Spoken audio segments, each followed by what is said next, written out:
Hi, നമസ്കാരം. ഇന്നലെ അതിഗംഭീരമായൊരു cinema കണ്ടു. AR അജയന്റെ രണ്ടാം മോഷണം.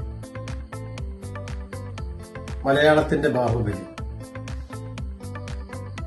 മലയാളത്തിന്റെ പ്രഭാസ് ടൊവിനോ, രാജമൗലി ജിതില്ല, നിസ്സംശയമായി.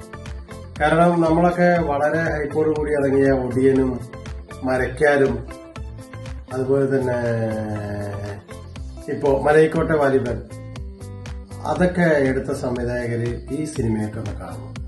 വളരെയധികം ടെക്നിക്കൽ പെർഫെക്ഷനോട് കൂടിയ ഒരു വിഷ്വൽ മാജിക് തന്നെയാണ് അജയന്റെ രണ്ടാം മോഷണം എന്ന സിനിമ.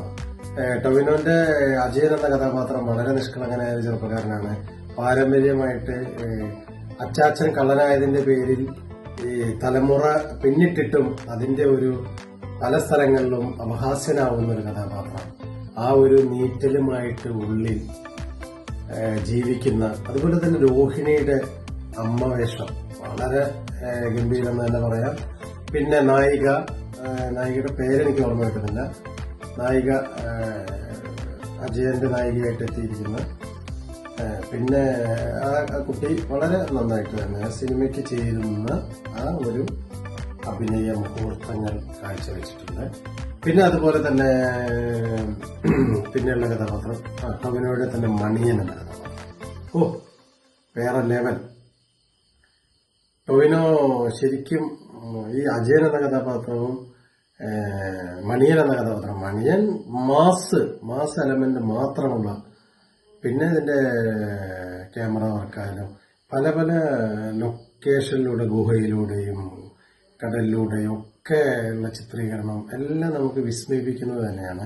അപ്പൊ ഞാൻ ഒരിക്കൽ കൂടി പറയുന്നു, എല്ലാവരും തിയേറ്ററിൽ പോയിട്ട് കാണണം.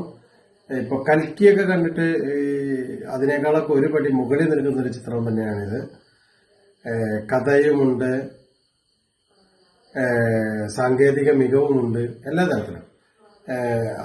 ടൊവിനോ ശരിക്ക് പൃഥ്വിരാജാണ് ടൊവിനോയുടെ റോൾ മോഡൽ എന്ന് പുള്ളി തന്നെ പറയുന്നുണ്ട്. ഞങ്ങൾക്ക് വഴി വെട്ടിത്തന്നത് പൃഥ്വിരാജാണെന്നൊക്കെ പറയുന്നത് ശരിക്കും അത് സത്യം തന്നെയാണ്. ടൊവിനോ പറഞ്ഞ വാക്കുകൾ തന്നെയാണ്. പൃഥ്വിരാജിന് ശേഷം പൃഥ്വിരാജിന്റെ റേഞ്ചിലുള്ള ഒരു നടൻ തന്നെയാണ് ടൊവിനോ. പിന്നെ ഇതിലെ പ്രധാന കഥാപാത്രങ്ങൾ എല്ലാവരും ഒന്നിനൊന്നും മികച്ചു തന്നെ. എന്തായാലും നമുക്ക് തിയേറ്ററിൽ നിന്ന് കണ്ടു കഴിഞ്ഞാൽ അത് മനസ്സ് സംതൃപ്തിയോടെ തന്നെ വരാം.